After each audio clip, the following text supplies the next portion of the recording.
সবাইকে শুভ সকাল। আসলে আজকে বেড়াতে আসছি আমি। যেখানে বেড়াতে আসছি ওখানে আমি একটা ডিভাইস নিয়ে যাই, কারণ বিভিন্ন মাছ মাংসে আসলে ক্ষতিকারক কেমিক্যাল বা হেভি মেটাল বা কিছু মানে ক্ষতিকারক পদার্থ পাওয়া যাচ্ছে, গবেষণায় বলতেছে। হ্যাঁ, তো আমি চেষ্টা করি। আমি অনেকবার চায়নাতে গেছি, চায়নাতে এই ডিভাইসটা দেখছি।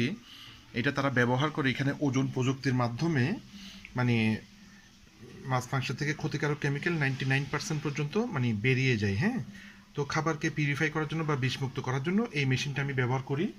এটা আমি আপনাদেরকে দেখাচ্ছি। এই মেশিনটা স্টার্ট দিচ্ছি।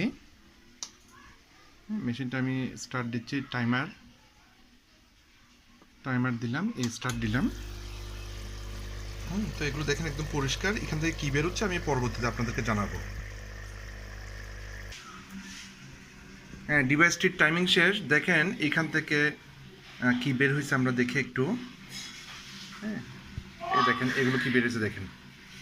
ঠিক আছে, এখন কিন্তু মাছ মাংস অনেকটাই পরিষ্কার। হ্যাঁ, অনেকগুলো জিনিস বেরিয়েছে দেখছেন এগুলো।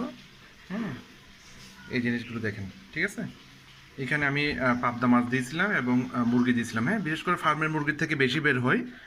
এই এই এই জিনিসগুলো বেরিয়েছে দেখছেন। হ্যাঁ, এগুলো হচ্ছে ক্ষতিকারক কেমিক্যাল বা অ্যান্টিবায়োটিক যে মেডিসিনগুলো দেয়, ক্ষতিকারক কেমিক্যালগুলো। হ্যাঁ, তো আমি আসলে বাসায় তো প্রতিনিয়ত প্রত্যেকটা খাবার এই মেশিন দিয়ে পিউরিফাই করি, এবং আপনার যেখানে বেড়াতে যাই আমি চেষ্টা করি মেশিনটা ক্যারি করার জন্য। হ্যাঁ, মেশিনটা ক্যারি করা সহজ। মেশিনটা ক্যারি করে নিয়ে যাই এবং চেষ্টা করি ওখানকার খাবারগুলো পিউরিফাই করে খাওয়ার জন্য। তো ভিডিওটি উপকারী মনে হলে শেয়ার করবেন। আমি মনে করি প্রত্যেকটা পরিবারে এই মেশিনটা দরকার। ধন্যবাদ, ভালো থাকবেন। ধন্যবাদ।